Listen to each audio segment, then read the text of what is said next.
Good morning all of you. आज हम लोग लेसन 7 रीड करेंगे। Who did पैट्रिक्स homework. पैट्रिक का होमवर्क किसने किया। बेटा मेरे पास ये फायरफ्लाई नाम से इंग्लिश रीडर की बुक है। इसका पार्ट 3 थर्ड क्लास की ये बुक है। तो थर्ड क्लास की इस बुक में चैप्टर 7 हमारा है हु डिड पैट्रिक्स होमवर्क। ठीक है, आइए स्टोरी रीड करते हैं। Patrick never did his homework. Patrick कभी अपना काम नहीं करता था। Too boring he would say, वह कहता था कि कितना बोरिंग होता है होमवर्क करना। ही वेंट टू स्कूल, वह स्कूल गया। Went to play games and went to sleep, खेलने गया और सोने गया। But he never did his homework, लेकिन उसने कभी भी अपना काम नहीं किया। His teacher told him, Patrick do your homework or you won't learn a thing. उसके टीचर हमेशा उससे कहा करते थे, पैट्रिक अपना होमवर्क किया करो वरना तुम कुछ भी सीख नहीं पाओगे। Sometimes Patrick did not know many of the things that the other student seemed to know so well. कई बार ऐसा होता था कि पैट्रिक को कुछ ऐसी चीज़ें होती थी जिनके बारे में बिल्कुल भी पता नहीं होता था, बजाय उसके जो दूसरे स्टूडेंट्स थे उन्हें अच्छे से पता होता था। And he felt like an ignorant fool, और वो हमेशा एक इग्नोरेंट फूल यानी एक आप कह सकते हो एक मूर्ख बच्चा जिसको हमेशा इग्नोरेंस का शिकार होना पड़े उसकी तरह महसूस करता था, है ना। नकार दिया जाता था, जिसको किनारे कर दिया जाता था। But what could he do, लेकिन वह क्या कर सकता था। He just hated doing his homework, उसे अपना होमवर्क करने से सख्त चिढ़ थी। One day he found his cat playing with a little doll and he grabbed it away. एक दिन उसने देखा कि उसकी बिल्ली एक छोटी सी खिलौने के साथ, एक गुड़िया के साथ खेल रही थी और उसने उसको ग्रैब्ड मीन्स मतलब लपक लिया, झपट रखा था। To his surprise it wasn't a doll at all but a man of the tiniest size. लेकिन जब उसने देखा तो वह अचंभित रह गया कि वह एक गुड़िया नहीं थी बल्कि वह तो बहुत ही छोटे आकार का एक आदमी था। अ टाइनी एल्फ, एक छोटा बोना। He had a little red and black checked woollen shirt with old-fashioned brown breeches and wore a high black hat much like that of a witch. उसने एक लाल और काले रंग की चेक वाली वुलन शर्ट पहनी हुई थी। वुलन शर्ट पहनी हुई थी जिसकी लेंथ आप समझो ऐसे थी जैसे घुटने तक की लेंथ लंबी, एक क्या कहते हैं उसको, एक चोला टाइप का, चोगा टाइप का पहना हुआ था। और उसके सर पे एक कैप थी जो बिल्कुल ऐसी थी जैसे कि जादूगरनियाँ अपने सर पे पहना करती हैं ना, बिल्कुल उसी तरीके से।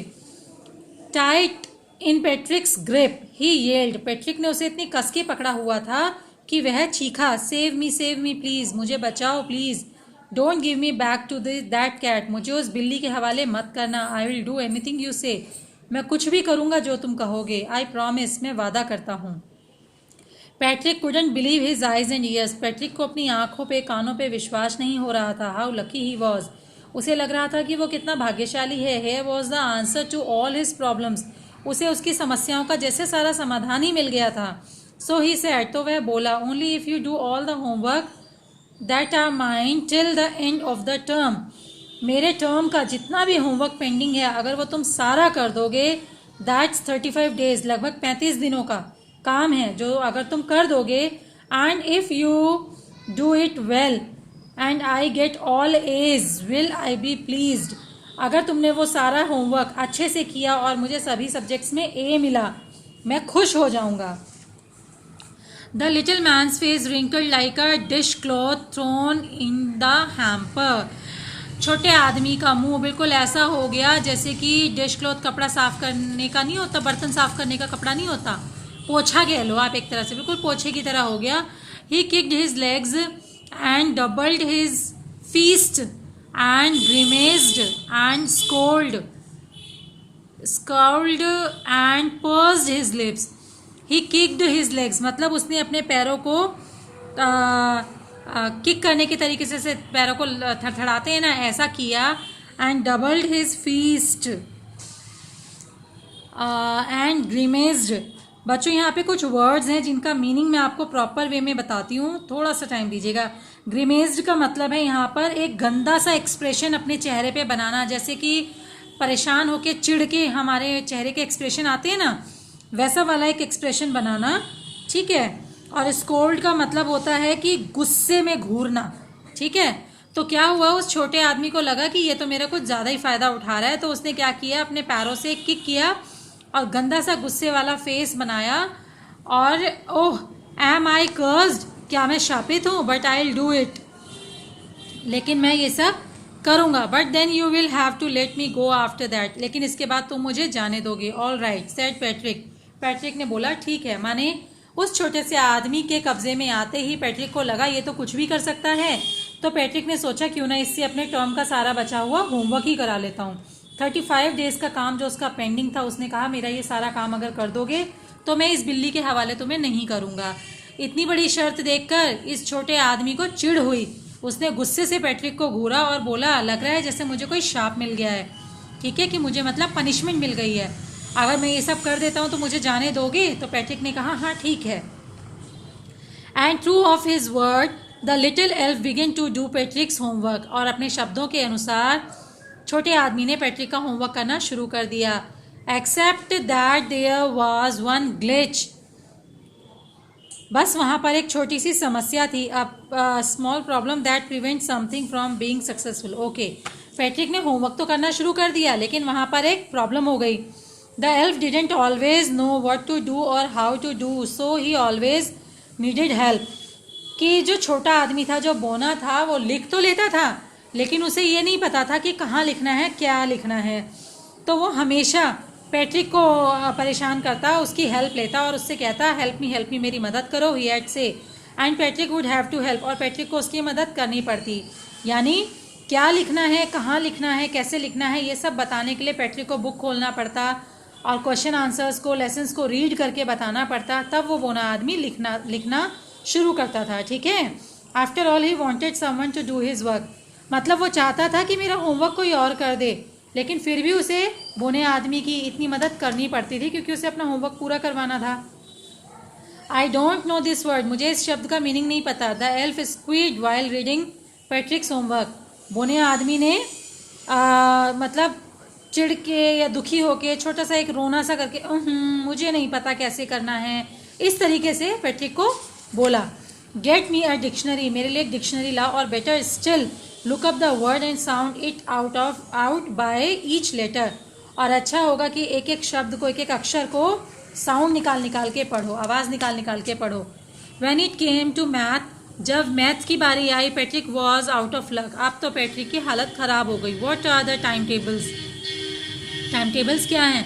The elf shrieked, we elves never need that, जो बोना आदमी था उसने मतलब चीख कर बोला मुझे क्या पता टाइम टेबल क्या है, और हम बोनों को कभी भी इसकी ज़रूरत नहीं पड़ती।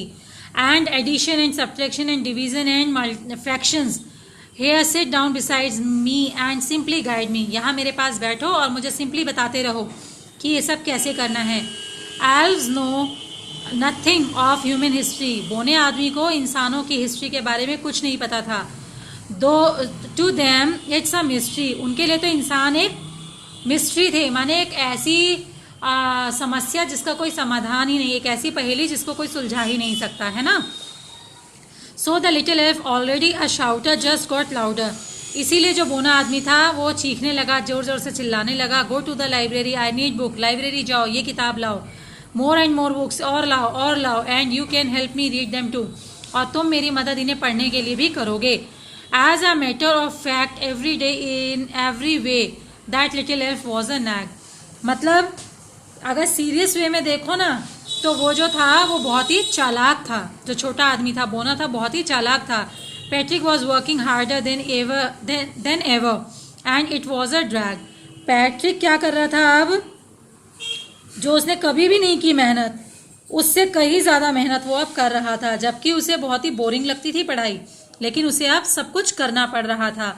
ही was staying up nights and had never felt so weary, अब वो रात भर पढ़ाई कर रहा था, तो और उसे अब मतलब कोई एक्सट्रीम थकान या कुछ इस तरह का भी नहीं हो रहा था। He was staying up nights, यानी रात भर वो पढ़ रहा था। And never felt so with a bleary eye, और अब उसे कहते हैं ना, जैसे ब्लरी आई कहते हैं, नींद वगैरह आती है तो आंखें हमारी कैसे धुंधली अनफोकस्ड हो जाती हैं, है ना, उसको, तो आप क्या, जो उसने कभी भी मेहनत नहीं की थी अब उसे करनी पड़ रही थी, और अब नींद वींद भी उसे नहीं आ रही थी, वो दिन रात रात भर जाग के पढ़ रहा था. Finally the last day of school arrived and the elf was free to go. अब फाइनली आखिरी दिन आ गया जब इसका सारा होमवर्क हो गया था और इसे स्कूल जाना था और बोने की आज़ादी का टाइम आ गया था. As for homework there was no more, so he quietly and slyly slipped out of the back door. अब क्योंकि होमवर्क के नाम पे कुछ भी नहीं बचा था तो वो बैक डोर से चुपचाप फिसल कर निकल गया. Patrick got all his age. Patrick को सभी सब्जेक्ट्स में एज मिले. हिज क्लासमेट वो अमेज्ड. उसकी जो सहपाठी थे वो सब चौकन्ने हो गए, मतलब हैरान हो गए, चौंक गए. His teachers smiled and were full of praise. उसके टीचर्स बहुत खुश हो गए और उसे बहुत शाबाशी देने लगे. एंड हिज पेरेंट्स, और उसके माता पिता, they wondered what had happen to Patrick. उन्हें तो बिल्कुल हैरानगी हो गई कि पेट्रिक को क्या हो गया है. He was now the model kid. अब वो तो एकदम बच्चों का आदर्श के रूप में तैयार हो गया था. He cleaned his room, did his chores and was cheerful and never rude. अब वो अपने कमरे की सफाई भी करता था, अपना काम भी करता था, हमेशा मुस्कुराता और कभी भी गुस्सा नहीं करता था. It was like he had developed a whole new attitude and new personality. ऐसा लग रहा था जैसे कि उसने बिल्कुल नया ही चरित्र, नया ही अपना एटीट्यूड रेडी कर लिया है, मतलब अपने आप को बिल्कुल परिवर्तित कर लिया था. He not only knew everything there was to know but also how to do things he had never done before. अब वह सब कुछ जानता तो था ही, बल्कि उसे ये भी पता था कि ऐसा कितना कुछ था जो उसने पहले खो दिया और जो वो अब कभी नहीं खोएगा. You see in the end, आखिर तुमने देखा, आखिर में Patrick still thought he had made that tiny man do all his homework, but I share a secret just between you and me. हालांकि वह जानता था कि उसने तो सारा होमवर्क बोने आदमी से करवाया था और यह सीक्रेट सिर्फ उसे पता था या फिर मुझे, यानी कि बोने आदमी को पता था या फिर पेट्रिक को. इट वॉजेंट द एल्फ, वह कोई बोना नहीं था. Patrick had done it himself. मतलब उसे ये भी एहसास था कि मैंने शर्त तो रखी थी कि बोना आदमी सारा होमवर्क करे, और उसने लिखा भी, लेकिन उसके लिखने के पीछे सारी रीडिंग, सारी एक्सप्लेनेशन, जो भी सारी मेहनत थी वो सब पेट्रिक को करनी पड़ी. तो पेट्रिक को ये भी एहसास था कि ये होमवर्क उसने किया या मैंने. एक्चुअली ये तो मैंने ही किया है. ठीक है बच्चों, तो देखा आपने किस तरह से पेट्रिक ने अपनी लाइफ में चेंज लाया. ठीक है, तो इसी के साथ ये स्टोरी फिनिश होती है. आप लोग इसका बुकवर्क घर से फिल करेंगे. बुकवर्क में आपका ये क्वेश्चन ए है MCQ, ये आप घर से फिल करेंगे. That's it. आज आपको बस यही फिल करना है. बाकी इसका कॉपी वर्क या ग्रामर पोर्शन मैं आपको कल की क्लास में बताऊंगी. Okay, thank you.